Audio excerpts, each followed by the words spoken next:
من تعجب به یک عده مسلمانانی غافل میکنم که چه قسم شما فریب میخوره و دشمنان دیرین اسلام شما دیگه هم ترقی میده و قطش دوستی را اختیار میکنه، حتی آماده نیستی قولی از او را تکذیب بکنه. چرا؟ یک دفعه تاریخ مطالعه کنی، تاریخ اسلام. بزرگترین ضربه که به اسلام وارد شده از طرفی کی و از کجا شروع شد؟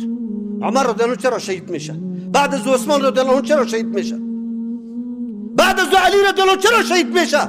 امو فرقه که با علی رضی الله عنه بیعت کرده، هم پیمان هستند، در مقابل معاویه رضی الله عنه در جنگ برقرار داره. امو مردم چرا علی رضی الله عنه را شهید میکنه؟ عبدالرحمن ابن ملجم امی خارجی بود، امی خوارج بود. ما دایم چیغ میزنیم که ما سلفیستیم. سلفی گروپ نیست.